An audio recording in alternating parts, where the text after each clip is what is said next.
God, no. Tulip. Tulip for video out. Tulip. What, you mean conventional coax? Yeah. Right. Normal. This sort of stuff. Okay, because at the moment, yeah, the picture quality is going to be absolutely rubbish if we're looking at this, looking through that, and looking through another camera. Yeah. It's going to be crap. Okay. Pass it down. What do you say?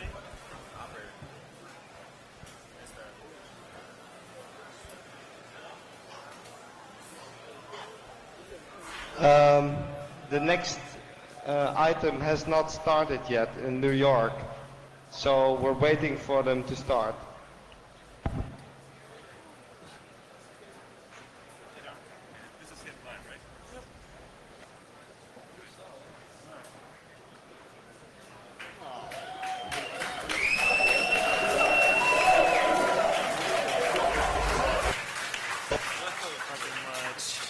Save that one till a little bit later.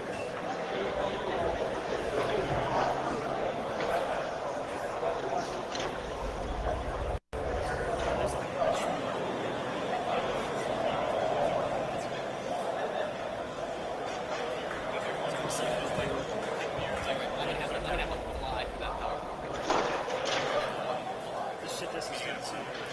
Yeah, all the way down. So we'll run through ours.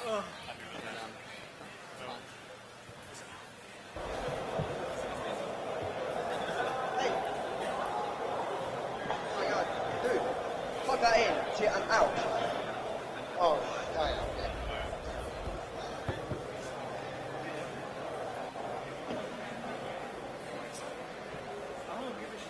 Yo, let's start.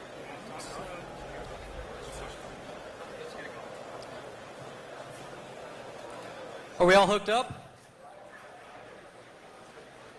Okay, we're set? Oh, all right.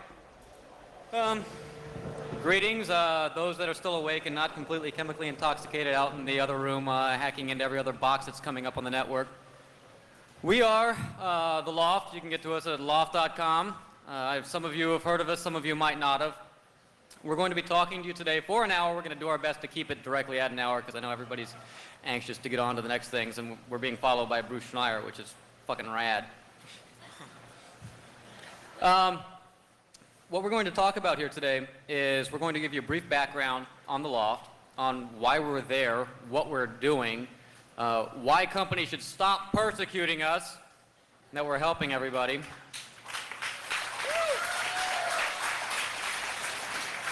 And that hackers are probably the best thing that America has going for it right now.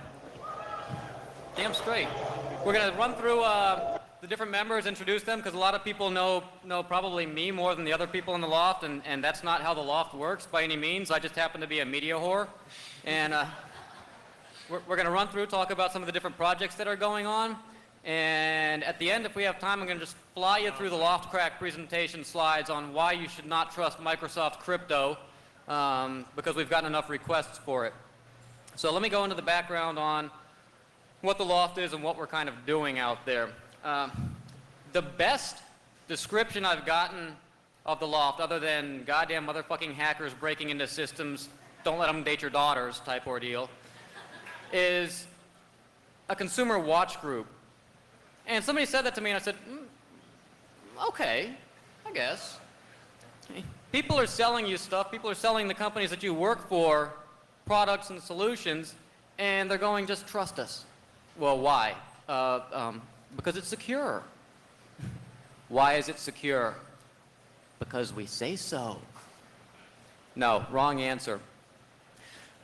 The advisories page that went up a little while ago has been some exploit stuff that goes around. As we find them, we tried to originally contact most of the vendors about them first. The vendors really didn't care. They came back to us, one large company in Massachusetts who does one-time passwords. Actually, we approached them about a year ago, probably about 2 years ago now, and we said, we've found a whole bunch of flaws in your product, and anybody using your cards is at risk. Do you know of these flaws? And they said, we don't have any flaws. So we sent them packet dumps, and we showed us breaking into systems that we had legitimate access to do this to, saying, you still have these flaws. Do you believe us now? I said, oh, wow. How many of our customers know about this? I said, well, I don't know. If we found it, anybody else could find it too. We didn't go tell your customers. We went to you. I said, ah, good. They refused to do anything about it. They kept telling their customers that there weren't any problems and everything. So we gave up on that track, and now we basically posted so that the bad guys, the good guys, the whatever, the bad guys being the companies, the good guys being the hackers, get access to this stuff at the same time. And all of a sudden, their customers start complaining, and that makes the companies stop and fix things. So that's the just behind the advisories page. We've had a long history in the hacking underground with the whole CDC and ATDT and great freaking Boston boys that later go out to the West Coast, whatever. Traitors. Okay, it is a little warmer, yeah. We have the old black crawling systems archives, which is a bulletin board run by Brian Oblivion for a long time. Big piece of history. CDC stuff, just amazing. And we try and keep a decent repository up there. Other things that we're doing is our R&D on the hardware side of things. We have a really decent hardware group inside the loft, and I think that's one of the things that really spreads us apart or splits us apart from other things. We've got Brian Oblivion and Kingpin over there are just the freaking whizzes when it comes to smart cards. POCSAG decoder kits, maybe you've seen some of those things. I guess there was some red box toll fraud detection unit schematics that Kingpin came up with, which I thought that was kind of ironic. What was and then we come out with tools. We like to give back to the community. A lot of people have come up to us and said, well, you know, what is the L0pht offering us? And on the cover, on the front, it's like, well, geez, you can get a shell account here, you can get a web page here, or you know, you can get an email address here. That's not the reason behind it. The thing is, we pay for this thing entirely out of our pockets. We don't mind. We like it. This is something we love doing. We will always be doing this thing until they throw us behind bars, which hopefully they won't do, because we're not doing anything wrong. And if you ever seen PBS, and PBS says, you know, send us in $50 and we'll send you back a bumper sticker, you're not spending $50 for the bumper sticker. You're plugging it back in to keep the L0pht up and running to try and give back to the community. Yeah, you want to do it, great. If not, all the stuff is always up there. It will always be free. With that, I'm going to start going through a little introduction of the people, and then I'm going to let each of them talk for a few minutes. And if we have time, Weld, the co-author of L0pht, and I are going to whip through the L0pht presentation on how to beat Microsoft crypto. So without further ado, let me start running down the line here. Just briefly by names, and then you want to go on into your actual talks, or do you want to? Sure, yeah. Okay. Take it that way. Far left, Mr. Brian Oblivion. Hi. You probably mostly know me from the black crawling systems. It's just something I sort of kept going after I ran the BBS. I get a lot of mail saying the links are broken. Please fix this. I really need to talk to some people who are having problems with that, because when I try it, it works fine. And I think most of it's coming from AOL, but I really want to fix this. So send me some email or talk to me after the show. The other hardware projects that I'm working on, and this is why black crawling systems mostly gets pushed to the side, is Joey and I mostly work on hardware projects together, and we're working on a universal decoder to decode not only POCSAG, which that original public domain circuit did quite well for how simple it was.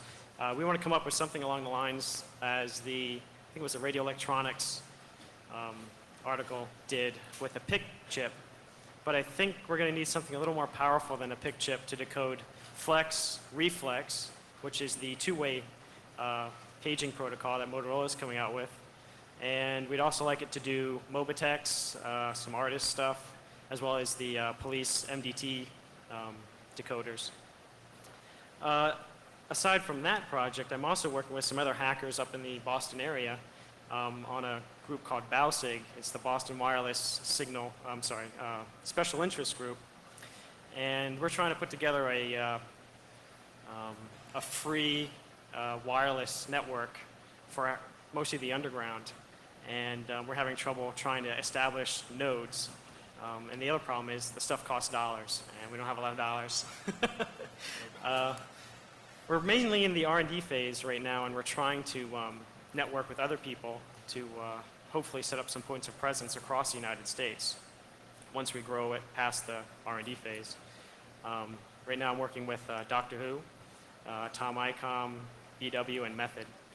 And they've really helped a lot, and it probably wouldn't be where it is today if it was just me and Joe. And Weld, actually. I think that's about it. I'll move it over to Joe. He can talk more about our pilot hacks. The U.S. Robotics Palm Pilot, I think I see a lot of people in the audience using these things. I think it's a pretty hot ticket, and we're going to come up with some sort of hacking tools for the Palm Pilot. Joe? Hi, I'm Kingpin. I'm one of the guys doing the hardware development and embedded system stuff. As Brian said, we've been working with the U.S. Robotics Palm Pilots for a little bit, just playing around with them, getting a feel for them. If nobody's ever seen them before, you should look in any electronics magazine and you'll see an article about them, or you can look up here and see this.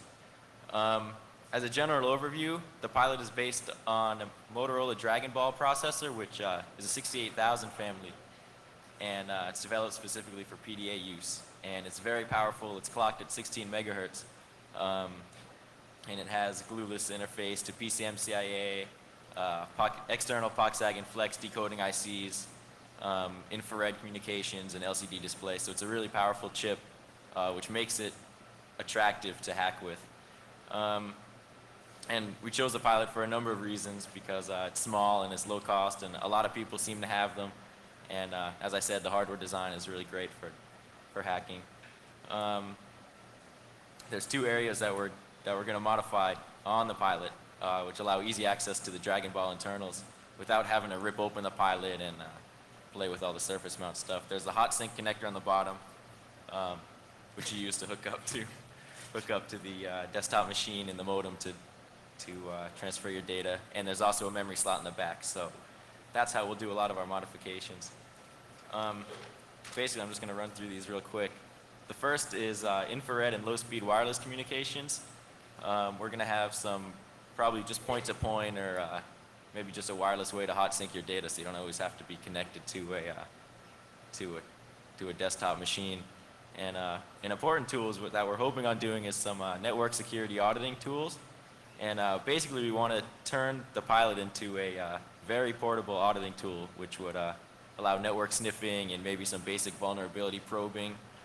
So something easy we can just hook up to the network and see what's going on. Another one is pilot-to-pilot communications, which is something that U.S. Robotics never put into their plan for some reason. And we can exchange data back and forth, and either with infrared or through a cable. So Brian and I could trade memos or wares or whatever we want to do. I don't know. And the final project is part of what Brian said, using the universal decoder for the POXAG and Flex and the mobile data terminal stuff. Basically, just plug it in right through the bottom and have the serial interface, and that would be good. And basically, the beauty of the Pilot hacking is that it involves everybody in the loft because of the hardware and software side of things, so we can all work together and work on a communal project and put it out to you guys, and hopefully something good will come of it. So that's about it. Hey, Kingpin, can you tell them exactly what the POXAG and Flex decoding in the Palm Pilot will let them do? I'm sure there are a lot of people out there that aren't exactly aware of what POXAG and Flex necessarily are. All right, well, basically, POXAG and Flex are two paging protocols, and I don't know, there's POXAG decoder software out there. We had a kit that we sold, and it basically allows you to just receive the data transmissions with a scanner and hook it up to the decoder and basically monitor all pager transmissions. And some people on the net released some software for mobile data terminals, which are the police terminals in the cars, in the police cars, which you can watch NCIC database accessing and things like that. And that's become a pretty hot topic. So using the Pilot, which has very good support for the POXAG and Flex decoder ICs, which Motorola also makes, we can hopefully do something with that, which will basically just plug the radio in maybe and receive pages on the Pilot instead of on a laptop or a big desktop machine. pager. What? Oh, and we can use the pilot as a pager too. That's the lane part. Is that it? That's it. That's it. Thanks. Red space, right? Mr. Yeah. Space Rogue. Yeah. I'm Space Rogue, and I'm a Macintosh user. Stop. One of the big things I do at the Loft are a couple of things. One's a bunch of hardware hacks I have. Some of you may have seen my pages or not. Basically modifying Apple's hardware into doing stuff that they didn't think it could do. Perverse things. Putting green tubes in Mac pluses, that sort of thing. But that's one thing I do. Another thing I do, I'm gonna keep this real short, is I administer the Whack Mac Archives FTP site, which is basically a very large collection of Macintosh hacking tools. Prior to this site going up about, I don't know, 3 years ago, it was very difficult to find war dialers or other types of tools for hacking on a Macintosh. So one of the things I did is I put all the files that I had and I had collected over the years into a big FTP site. But when it started out, it was like 20 megs, whole lots of Macintosh hacking tools. It's now grown to about 80 megs, 90 megs, and all the files are available free. We don't charge for them. They're there. They're mostly shareware. It's all legal software that you can own. There's no commercial stuff on it. And I get email all the time after people asking, where are the wares? It's just the hacking tools that are there. The FTP site was very popular when it first started, and it kind of sucked all our bandwidth down. So we had to limit the number of users that could get into it. As a result of that, one of the things I did, or we did, is we published a CD. The CD contains all the files that were on the website back in November last year. That is to allow people who didn't want to wait in line for the 5-user FTP site to just buy the CD and get all the same files. And it was proved out to be very popular. It put a lot of money into the Loft that we could use to pay our ISDN bill, our electric bill, our heating bill, etc., rent. Stuff's rather expensive. So we're thinking about WAC 2. It may or may not appear. The other things that I'm working on in conjunction with Stefan are banging on some Apple software, specifically the new software, Apple Share IP, was just recently released, and whatnot. I'll let Stefan go into that. But that's where we're looking at software-wise. There are holes in Apple Talk. You just need to find them. As soon as we get some repeatable ones that we can write up, they will be on the advisory pages. And with that, I'll turn it over to Stefan to talk more about the Macintosh software stuff. Thanks. I'm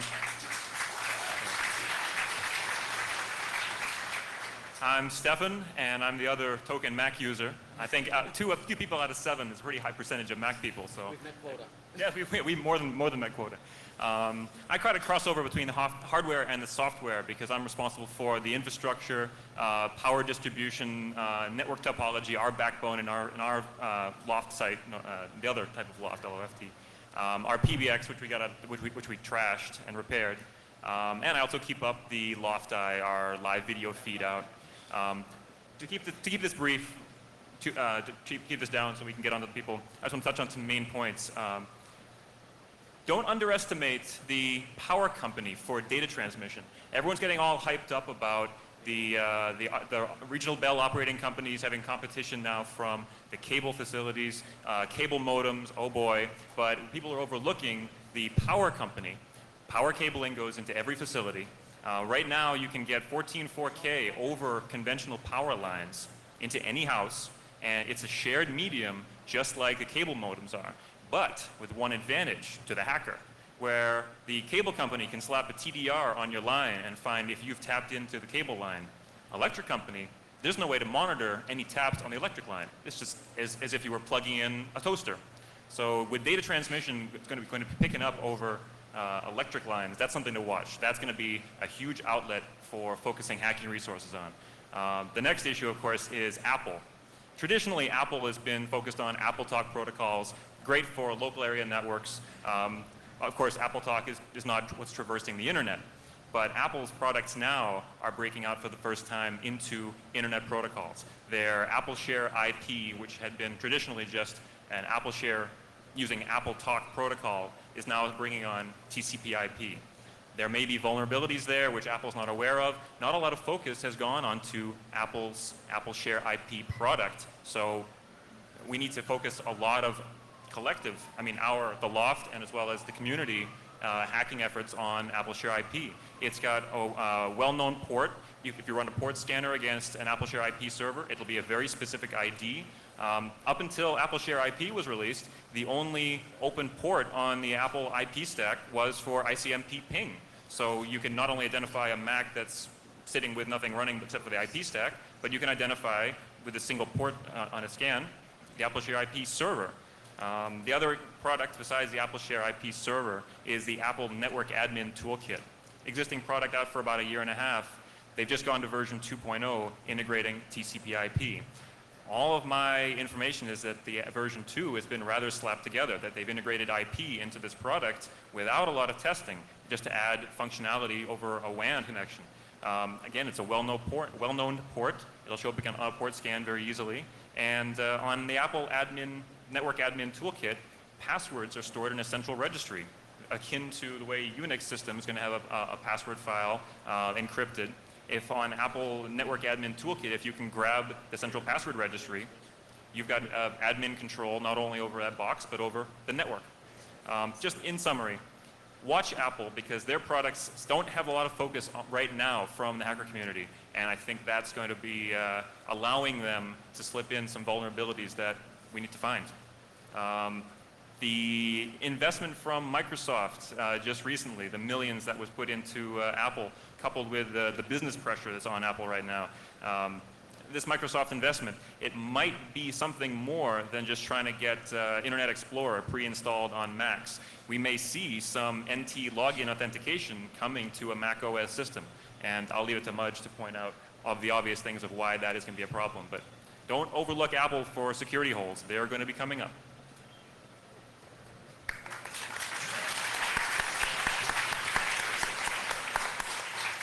Hi, I'm L0pht, and I'm in the software group, and I mostly concentrate on keeping the website up, the content there. I'm responsible for those ugly graphics that some people complain about, but I'm not a graphic artist.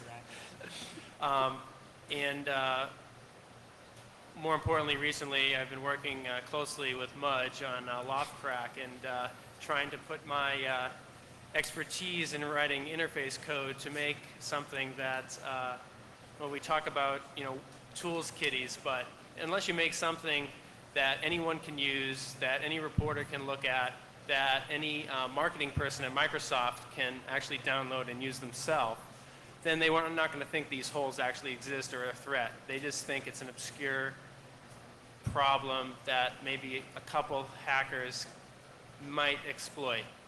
But if you make something easy to use, and I recommend this to anyone who has an exploit script or has something written down as an exploit, if you have the capability or you don't, find someone to write an interface on it and give it a good name, and you'll get press.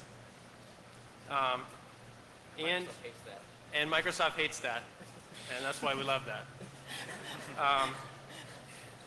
The advisories page has become something important for us. We've actually had people contacting us, asking us whether they can release things on our advisories page. Of course you can, and we would like you to do that. We've sent things out to CERT, things to Sun Security Group, things to the Secure at Microsoft mailing list, and it's kind of a black hole. No one knows what you sent them. No one in the rest of the hacker community knows about these things. They just go away, and sometimes they pop up, sometimes they don't. Usually when they pop up, you don't get any credit for it. If you put something on the L0pht advisories page, of course you'll get prominent credit for it. You put it on the mailing list. We don't need things like CERT to get the information out there.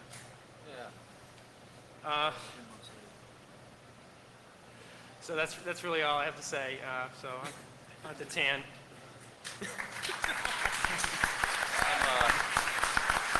I'm Tan, and I don't have a whole lot for you here. I'm working on NetWare and NDS. I don't have anything ready at this point. I'd also like to point out that I'm handling the merchandise and there are a few problems with, so if anyone here has a check that's been cashed for merchandise and hasn't received that merchandise yet, we are working through some problems with the supplier. So just bear with us for a little while. We know you're out there if your check has been cashed. So. Can we kick the PowerPoint slide on now? Will the guys at HIP be able to see the PowerPoint stuff? Because I don't know if some of it's exportable. Oh, okay, well, I didn't know anything. Before I go on this, let me take this opportunity to mention another project that's going on that is really quite kick-ass. We've got Theo Durat sitting around somewhere in the back, and Theo's is probably the prominent head of the OpenBSD project. I don't know how many people have heard of this, how many people are familiar with it. OpenBSD rocks. All right. Theo's over here. He's got a bunch of the CDs for OpenBSD. OpenBSD is a BSD-derived Unix with, Theo, how many security enhancements right now over NetBSD? Thousands. This is, and Theo's probably going to slap me silly for saying this, but this is largely an operating system written by hackers. By serious hackers, and there is some good shit inside here.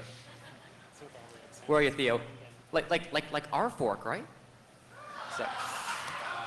Anyway, anybody who wants to contribute to the cause of OpenBSD should stop by, see Theo, see anybody carrying around a large stack. This has like the L0pht seal of approval, which since this one does have our fork in it, is kind of like signing bad code, you know, signing malicious applets. I don't know.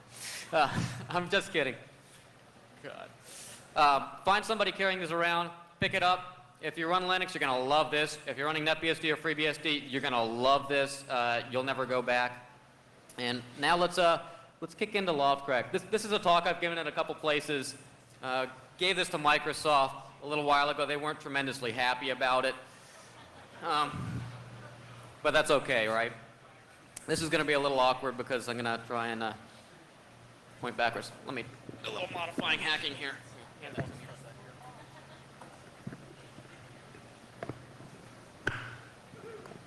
Oh, there he goes. Look out. He hasn't even drank any beer. Oh, this is a little bizarre. All right, okay. L0pht. Why not use Microsoft passwords? First off, I can't stand working with Microsoft, and I've gotten this label of like being an NT hacker. I don't like that. I don't want to be working on Microsoft products right now. The problem is they're everywhere. You cannot get away from them. Once in a while, take a job to like put some food on the table, and everybody's going, well, yeah, sure, we've got a couple Unix boxes over there, but those are those all old gnarly Unix gurus sitting back there, and they don't talk to us, and they smell, and they don't sleep, and they don't shower, but look at our nice sales marketing droids running this huge NT installation. See, aren't they pretty and sweet smelling? This is beautiful. So at some point we had to start looking at Microsoft, and I know Hobbit, who's sitting around here, who's also a wealth of knowledge on Microsoft, and at the same time is in the same boat as I am, not wanting to be working on that. We like hacking Unix instead. Runs into the same problem. So we were looking at how Microsoft was storing the passwords. Microsoft has the passwords hidden in the SAM registry, and Jeremy Allison, along with the help of somebody else, I'm just trying to remember names here, figured out a way of deobfuscating the password hashes in there. Now, there are two password hashes for each user. There's the landman hash and the NT, which is derived off of MD4 one-way function. Next slide, please. So after deobfuscation of the registry, here's what you end up seeing. So we have a user who's got a username of 2_A, and it ends up not being a clever name because we're going to see his password is 2 A's. UID is stored in there. You see that in the second field. This is almost like a Unix etc password file, or whichever NIX you're looking at. The first hash ends up being the landman hash, and the second hash ends up being the NT hash, and we see them broken up down in the bottom. And I know I'm kind of flying through this a little bit, but I got to put like a 45-minute presentation into like 20 minutes here. So Weldon and myself will answer questions afterwards. Get the next slide. Okay. The trick is landman is an older password scheme used for the Windows 4 workgroup clients, for Windows 95, 3.1, and of course NT has to understand this. There are some interesting little caveats to what you can do with a landman password. For instance, the passwords can be no more than 14 characters in length. Well, that's not bad. Your Unix password can only be 8 characters in length. So Microsoft's got one up on you right there. If the length is greater than 14 characters, it's truncated. If the length is less, it's padded out with nulls up to the 14th character. Next one. Okay, the password's converted to all uppercase. Well, they kind of lose on Unix on that one. The 14-byte string, once it's converted to uppercase, ends up being split into 2 halves. And you've got, 7 characters and 7 characters. Passwords less than 7 characters or equal to, the right-hand side is going to be all nulls. They take this and they derive an odd parity 8-byte des key from each 7-byte half. Okay, next slide. Now they take a known constant that they always use over and over and over again to encrypt each side. The 2 sides are then concatenated to form the landman hash. So your 14-character long password has now been turned down to a 7-character long password on each side that's only uppercase. Oh, and there's also no salt done to this. And the salting in Unix, when you actually look at the first 256 bits of the Unix password, is basically a randomization so that if you have the password of love and somebody else has the password of love and you look through the etc password file, it doesn't end up being the same string in there. Microsoft doesn't understand this notion. If you've got a password of love and it encrypts to whatever, and John Doe has the password of love, you can just scream down visibly looking through and go, oh, those 2 people have the same password. That's kind of hip. Next slide. So here we walk through what actually happens here. 2 little a's becomes 2 big A's. You pad it out to 14 bytes, break it in half. String 1 is AA followed by 5 nulls. String 2 is 7 nulls over here. Next slide, please. Standard des stuff.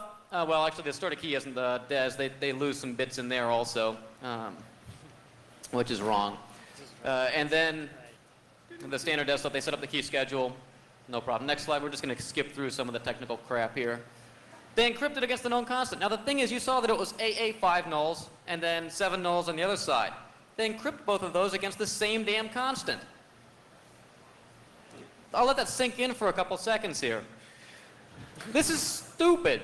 Output 2, the second string, has this wonderful AAD3B435B51404EE. I'm going to get that tattooed across my forehead and walk down the halls of Microsoft.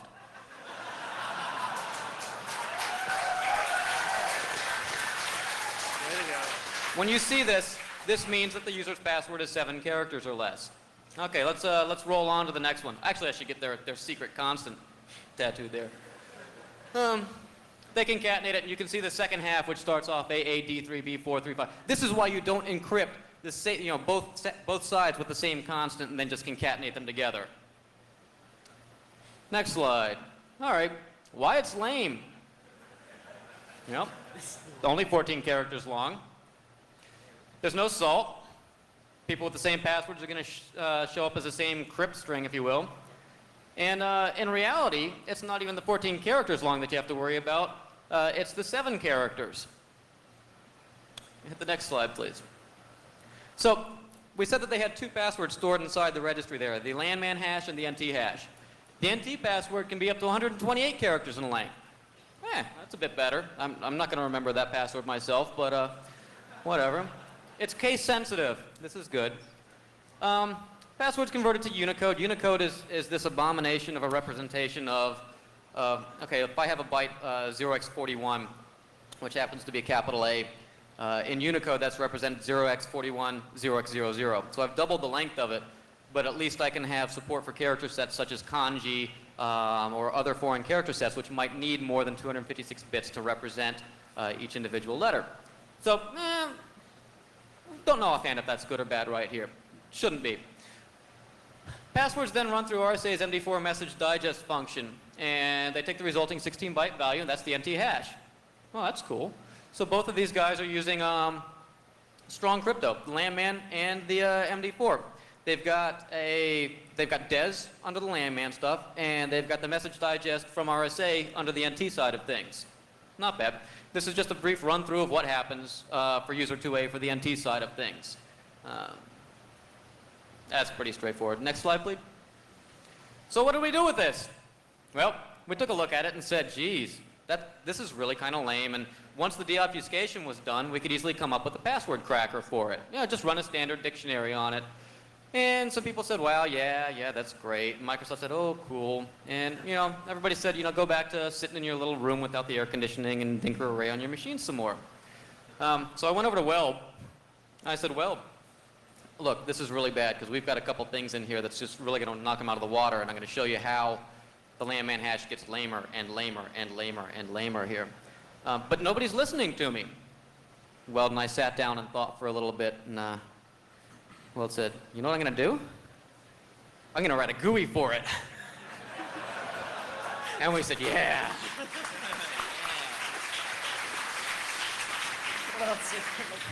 Because the thing is, everybody was going, oh, don't make a GUI out of an attack tool, because then all the quote-unquote script kiddies can run it. Well, guess what? Unless you make a point-and-click tool, the administrators don't know how to run it either.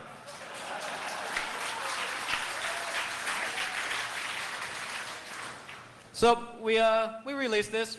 Microsoft got a little bit upset, but they were more worried about some of the things we prophesized in the next version that we were coming out with.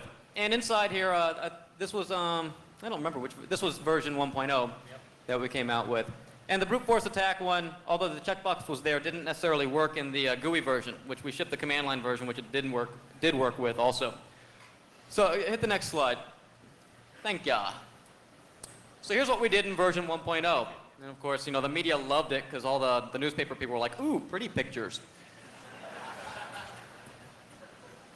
Crypt and compare dictionary attacks against the landman hash. Great. Crypt and compare dictionary attacks against the NT hash. That's fine.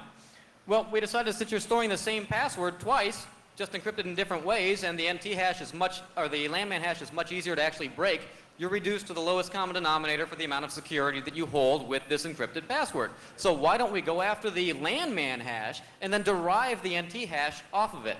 Thus, if you have a password that ends up being 7 A's long, alternating uppercase, lowercase, uppercase, lowercase, the landman hash is going to automatically be converted to all uppercase. So we brute force through, end up hitting the 7 uppercase letter A's. We then say, okay, this is 7 A's. We don't know the case sensitivity of it. We will encrypt it with MD4, or hash it with MD4, and take a look if it matches. If it doesn't match, all we have to go through is 2 to the 7th number of possible combinations to get the case sensitivity out of it until it matches. So you break down to whatever's the easiest thing to go after, and the more complex things that are based upon it start to fall very quickly, too. The thing that really pissed Microsoft off was because they were like, well, hey, you can dictionary attack Unix. You can, you can dictionary attack anything. And we said, yeah, but you're probably the only operating system that we've been able to see and implement a tool that lets you brute force through the entire key space of all the passwords. And what this means is, let's say you have a really, really, really good password that's not going to show up in a dictionary attack. Doesn't matter, it still gets it. All the way up to 14 characters long in length. And so, well, that's cool. I could do the NT password because that can be up to 128 characters long in length. Well, has anybody ever used the user manager tool inside NT? You know what happens when you start typing in past the 14th character? It starts beeping at you.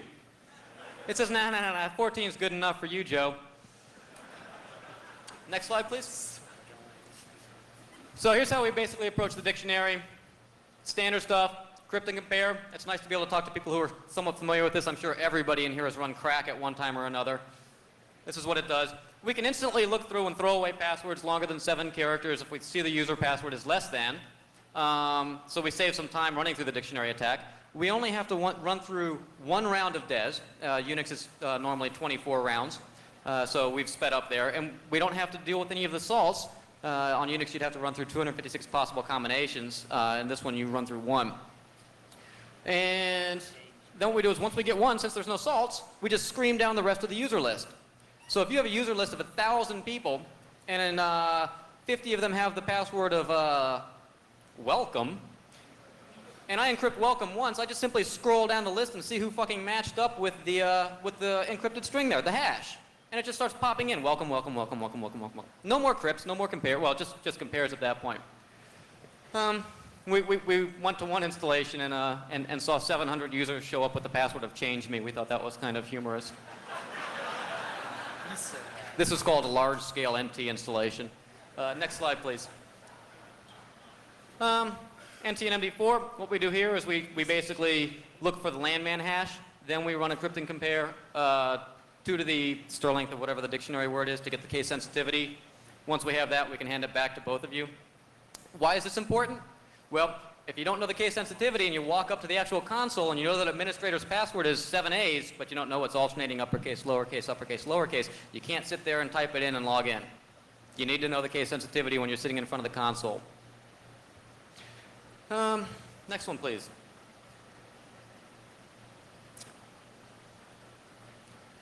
Dictionary, yada, yada, yada. Next, please. Okay, this is kind of interesting. Strongest password length in NT is 7 characters. You have a 10-character long password, it's just as easy to break as a 7-character long password. You have a 13, 12, 11, whatever. The trick is, and obviously anything below 7 characters takes less time to crack than 7 characters. Since it breaks it into the 2 7-part halves, the 7 bytes, and it's encrypting it against the same string, if you want to brute force all the way up through it, and let's hit the next slide because I think we start talking about this. Yeah. User A just has a password of A. User, 7A has a password of, as you see. 10A has this password, so you've got 7 and 10. There's the 2 hashes. You'll see this wonderful second half there, AAD3B435, yada yada, in the 7A one. And we know instantly that we don't have to ever compare the right-hand side of his hash. Bottom one with 10A doesn't have this problem. Next slide. So what do? Well, we take a little visual inspection on it, and we say, sure, user 7A is only 7 characters long. User 10A has got to be more.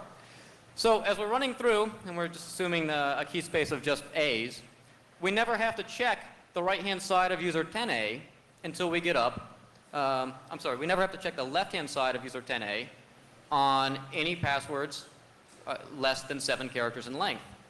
And we only check the left-hand side of user 7A. Next slide, I think I've got this in here. Okay. Try AAA, yada. Okay, when we get to the third AAA, and we're only checking the right-hand side of the user 10A password, we notice that it's 3 A's, because 7 plus 3 is 10. Well, that was on our way up to 7 anyway, because you're going to start at 0 and move up to 7. By the time you've hit 7, you've got 14 total, because you're comparing both sides of it here. So we lock in on the second half of that second user that, oh, we know the second part is AAA. Now, those of you who are really motivated could take a dictionary attack and say, people with larger than 7 character words, well, let's look into the right-hand side of it. If we latch in and see the last 2 words are ME, let's only stream through a dictionary that we have sitting elsewhere and look at words that only end in ME. We've instantly lopped out a tremendous amount of possibilities that we'd have to check. This would also work with pre-computing the hashes. Next slide, please. Once you get the landman hash, you basically just derive the NT hash from it. Yet again, Microsoft kept saying, well, we aren't going to take responsibility for how lame landman is because that's a protocol that IBM came up with many years ago. We have to use it, we have it in there, whatever, you know, hey, sue us. We'll win. You have more money. So they say, well, you know, if you're worried about security, use the NT dialect. Well, the NT dialect's strong, but you're sitting there with the landman hash next to it. And the other thing is that you really need to be able to use the landman hash because how many of you work at a place that has, well, let me raise a hands. How many people work or have been to a place that has Microsoft NT installed in like a commercial environment? Oh, Yeah, probably most of you. How many of you have been to that, have seen a place that has only NT installed? No 95, no Windows for Workgroups clients. You've been to a place that has nothing but NT. No 95, no Unix running Samba or anything. It's got Unix there? All right, your hand's disqualified. They could be. Oh, okay. That was one out of the army of hands that went up just a second ago. They can't get rid of this backwards compatibility. It's going to keep biting them on the ass for as long as they're around. Next slide, please. So what would you use L0pht for? I'll let Well talk about this in a couple seconds. I just want to fly through here, and then we'll field some questions. Administrators could use it for auditing their systems. Currently, the way to check if a user has a good password or not on NT sucks. You have to turn off any security that you have so that you can keep trying to log in at that user. If you have lockout user after 4 or 5 tries and you run this, you're going to lock out all your user accounts and never know whether they had a good password or not. I think crack is a wonderful tool for both the bad guys and the good guys. Bad guys, again, being the corporations. So we said, oh, this is a useful tool, and it's easy enough to use that the administrators can figure it out too. It's also important to realize that Microsoft is, I guess Hobbit coined the wonderful term of the Microsoft Borg marketing juggernaut. They're just this huge, the Borg out of Star Trek, they're this huge race that just goes along. As long as you're not bothering them, they'll just kind of like consume everybody and pull them in as they need to. As soon as you get in their way, they try and like kill you off. Apple.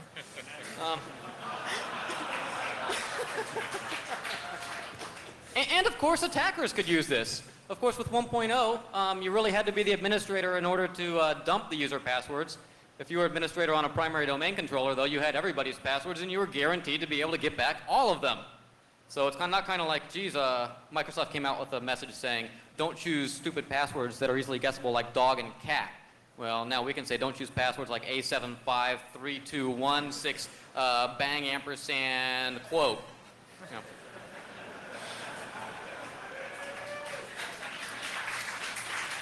Next slide.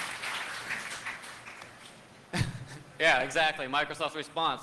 Even after we said that, they said, don't choose cat or dog. They also came out with this thing called the syskey patch. And what that did is it prevented the administrator from dumping out the registry to run the tool. Thanks, guys. It didn't stop the hackers. They said, oh, geez, if you stick your head in the sand, the problem goes away. So all they ended up doing is, I loved using the phrase emasculating in front of Microsoft employees. They never addressed the fact that their encryption was seriously, like a big guffaw. So of course we had to have a response to Microsoft's response because we felt a little slighted by this. So our response was, here's L0pht version 1.5.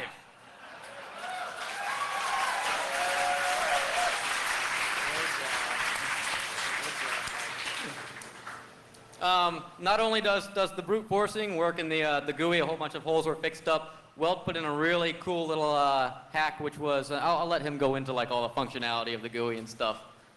This was amazing. He kept getting on my butt to get things in gear. He was just flying on this. It does everything that 1.0 does, some bug fixes, some serious speed improvements. And we said, well, geez, they were bitching and moaning that, you had to be administrator, and so it wasn't an issue. And then they even released the syskey patch saying that even if you are administrator, screw you, it's now doubly not an issue. Anybody ever heard of a sniffer? Yeah, you kind of watch those little passwords go by in the packet because it's like an old party line phone system. You just, aren't being nice and hanging up the phone when the call's not for you. Well, guess what? Microsoft has this challenge response mechanism that goes over the network that sends these passwords. But they knew their crypto was a joke. So they said, we are going to kind of turn these into a one-way password, a one-way hash, or one-time hash, so that if you catch it and try and play it back, we're going to give you a different challenge and it's not going to let you in. Well, we decided that we needed to break that also, so we did. Next slide. Here's how that challenge response works. Now remember, keep all of this in mind and see when this starts to sound familiar. Microsoft said, don't blame us for the landman hash, it was IBM's fault. Use the Microsoft NT hash or whatever, which is just somebody else's stuff that we used anyway. Now look at what they do on the network side of things on their own. Client requests a logon challenge, server sends back an 8-byte challenge. So the client says, hi, I'd like to start talking to you, open up a session. The server says, here's 8 bytes worth of quote unquote random. Yeah, right. Sorry, I'm laughing at random. Microsoft's idea of random is about 20 years behind the time. So the client takes it and desencrypts the LAN-MAN and NT dialect hashes with that 8-byte challenge and sends them back to the server. Server does the exact inverse to see if the hashes are the real user's password. So you don't have the actual hashes going across the network. Next slide, please. Okay. First thing they do is they take that 16-byte hash, because the NT hash was 16 bytes and so was the LAN-MAN one. They pad it out to 21. Guess what 21 is divisible by? 3. You get 7 groupings, or three groupings of 7 characters. Geez, 7 seems like a popular number over there. You take each of these 7-byte values and derive 3 8-byte odd parity des keys. Now when Microsoft had the chance to do it themselves and prove that they knew that LAN-MAN was a lame way of sending across their different hashes, including their NT one, they did it based upon the LAN-MAN model. Next slide, please. Let's see. It encrypts the same 8-byte challenge which each one of the key schedules derived there. This is the same as taking their secret constant and re-encrypting the first half and second half. This time they're taking this one same value, encrypting the first half, the second half, and the third half. Third half, whatever. Geez, I sound like a Microsoft drone. This response is then sent back to the server. Same thing is done for the MD4 hash. Next slide, please. It's just an example. We'll spin through. Yep. Yep. Okay. There we go. So 1.5 does the same dictionary hash, dictionary attack on this network stuff. All we end up doing is padding it out to 21 bytes, taking the challenge of response and encrypting it there. Next slide, please. Now here's the problem. You can brute force this also. So all you have to do is sit on the goddamn network, watch them go back and forth with the syskey patch, and the only person who can't check the passwords is the administrator.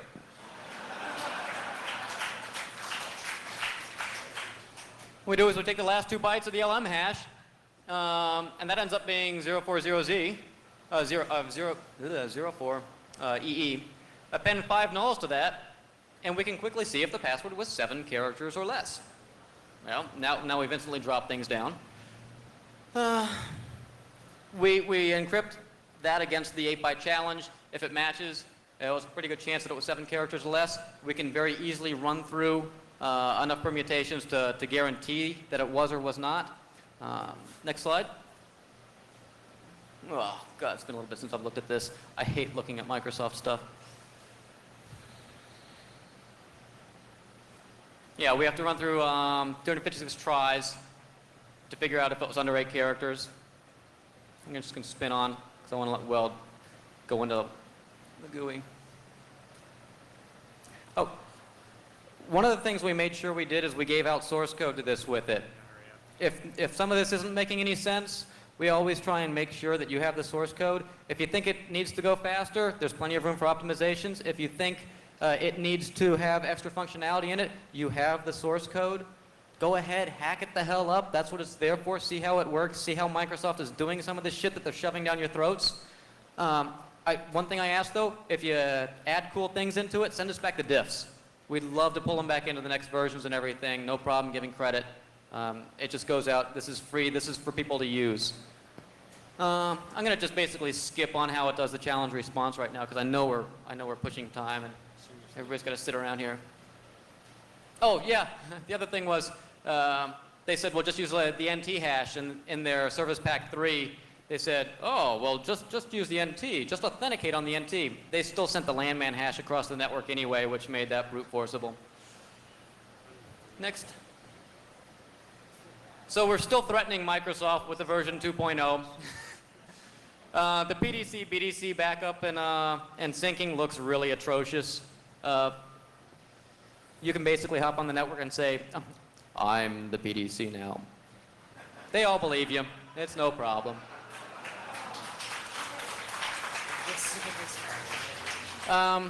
We've got the sniffer up. I don't think we've actually put it up on the website yet, just because I'm still putzing around with it. We want to develop a Windows NT one so that people who don't necessarily have Unix can have that running also.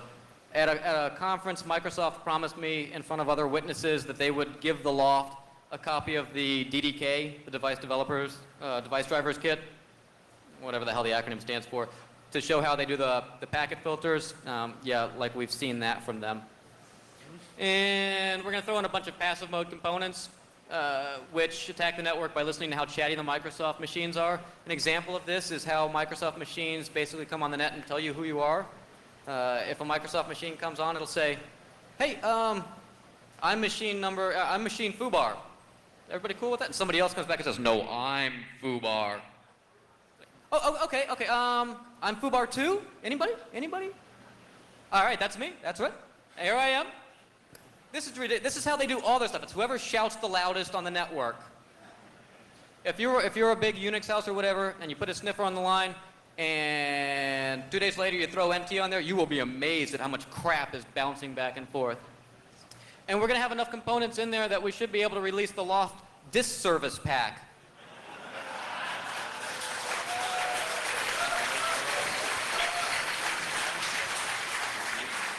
Because one of the things that somebody came up to me recently and they said, yeah, we've got NT. I don't know if it's vulnerable or not. If you broke into it, why would you want to? What can you do on it?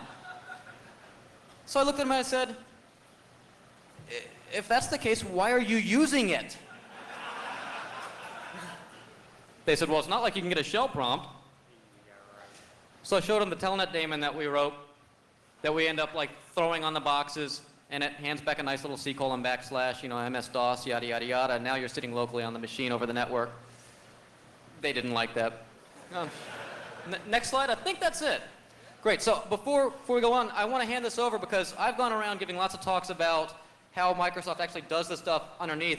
I did none of the GUI coding because that is really our GUI whiz here who just walks over and thunks me on the back of the head once in a while going, this is how Microsoft really works. I'm going to hand it over to L0pht for any comments and everything.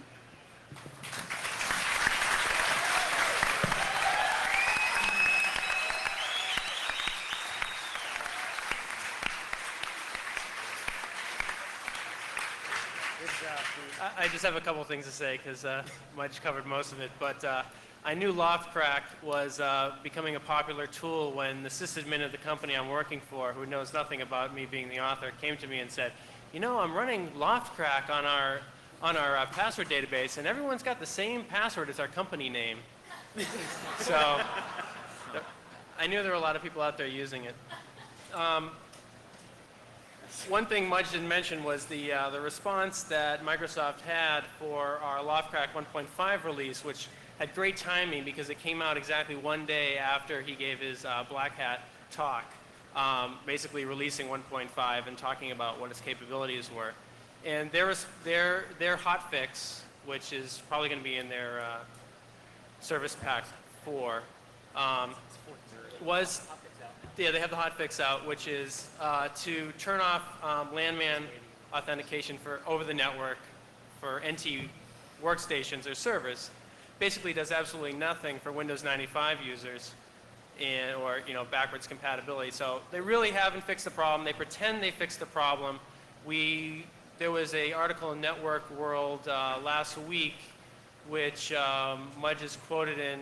And basically, the slant of the article was, Microsoft, you didn't fix the problem. So, remember those the people who raised their hands saying that we have both Windows 95 and NT in our office and everything? And Microsoft came out with the LM fix or LM whatever to stop sending it. You can't use it. It's only for NT. So their response is, pay a couple $100 per workstation if you want security. That's how we fix our operating system. I don't know, I guess we can open up for questions now, for anybody. Well, mention the multiprocessor version. Is that in the works? Yeah, well, in the works is a multiprocessor version. If I can find a quad Pentium Pro that someone wants to donate. No, not really, but I have some access to some, so I'm working on that right now. With that, I think we're going to try and make Emmanuel jump around a little bit as we go, like 5 more minutes over, which we're actually right on time right now. And give people an opportunity to answer. We'll ask you the questions. To ask a couple questions of anybody on the panel, if there are any questions to be asked. Questions? I'd love to ask some questions about NDS, since that's where I come from. And I'll talk to you about that offline because no one cares about it. On the NT side, when you release your NT sniffer, would you please allow it to save directly to disk? I've got a network general sniffer, and I have to keep recycling my traces so fast because our network is so busy. I would love it to just write directly. Can you do that? Yeah, the sniffer that's coming out, we're going to just release basically one that works on Unix first. It's easier, and we just attach into L0pht app or BPF or DevNet or whatever you want, and key into the SMB packets going back and forth. I don't know exactly when the Microsoft-based one is going to come out because they're not being very helpful since we don't have any money and all we're doing is being a pain in their ass. They're not giving us any help writing it, obviously. But yes, you'll be able to save to disk, dump directly to standard out. Maybe we'll even throw it in the sniffer by itself on the L0pht on itself. So if you're bored, you just set the thing up to run at night when you go home, and it listens to the network and cracks them at the same time.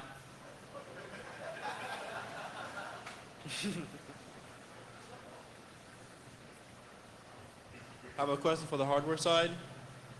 As far as the Palm Pilots, have you been able to hack into the chip to get greater storage capacity? What? Oh. Can you try that again? We can't. Have you been able to hack the chip to get greater storage capacity? Storage capacity. Can you hack the chip to get greater storage? Oh, yeah. Oh, do you want to take? Okay. There's on the back of this, the RAM and ROM modules are removable just to make the whole system modular, and that's where you upgrade the OS from there. And there's a couple pads that chips aren't in yet, so you can basically just solder surface mount chips on and probably get like I think it's 2 megs without any additional hardware except the RAM itself. Yeah, there's actually a company out there that does that already. But you can do it yourself for cheaper. What about the 3 meg upgrade they have now with the flash memory? Yeah, they upgrade the flash, the SRAM chips, so you can load a larger Palm OS on it. And I know there's one memory module that I think allows you to put a, I think it's a DS, it's a pseudo DRAM, I think. Yeah. And it's like an SRAM, but it's a DRAM. It's got the refresh built onto it. You can also buy that from this. There's a company on the web, actually. If you do a search, you'll find it. No need to do other shit. I was just wondering if the PowerPoint slideshow is available on your website or if you're planning on making it available. It's not up there right now, but that's a good point. If PowerPoint has some easy way, I am like the worst web person in the world. If PowerPoint has an easy way to export out into HTML, or maybe I'll just dump it out into GIFs or PostScript or whatever, I'll do that. No problem. Yeah, I don't run NT or a Microsoft product, so I have to find somebody else's machine that has it on there and get. Yeah. No, I'll do that. I'll try and get that up within the next week. In regards to a site that was running IIS as a web server, if they decided to use NT security to secure their pages, could a version of L0pht be set up to do remote attacks using the challenge response that the web server would set up?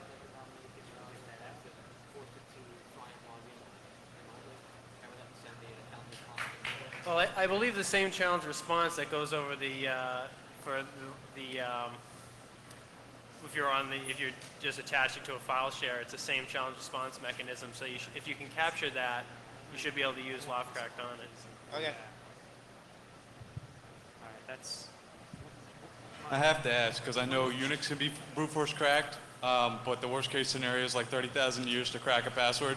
So I'm just curious for comparison how long L0pht will take. Well, I have access. You're going to talk about the Intel way of doing this. Oh, and I'm I'll going to talk about the other Intel. architecture.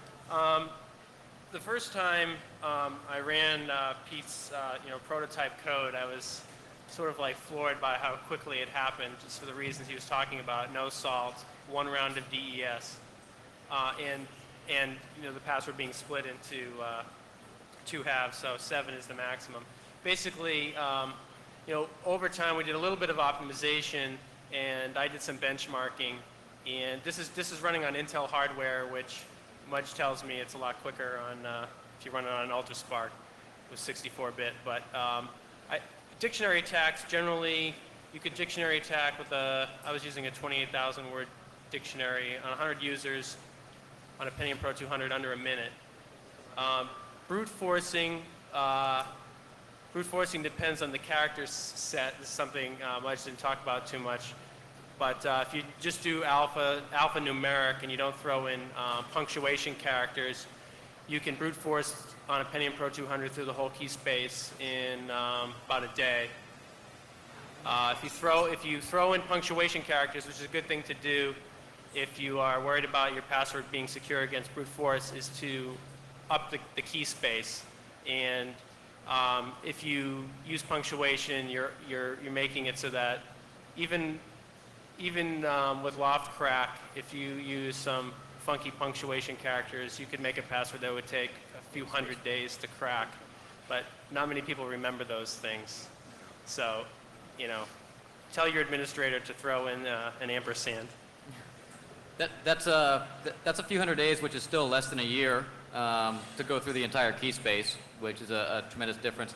The other thing is, while Weld was working on the Intel side of things, I was playing over on the UltraSpark side of things, which I really think if anybody is into fast breaking and crypts and moves and stuff, go get an UltraSpark. It's the best bang for the buck. Turn on all the optimization, make it so it's not portable code, and that 100 days or so drops down to be about 20. So, all right, that's all the questions. I'd like to thank everybody here. We've got we've got an amazing treat for you, which is Bruce Schneier, author of Applied Cryptography. Yeah. Is going to be talking next. So without further ado, I don't know a better way to introduce this man. His name says it all. Here is Mr. Bruce Schneier.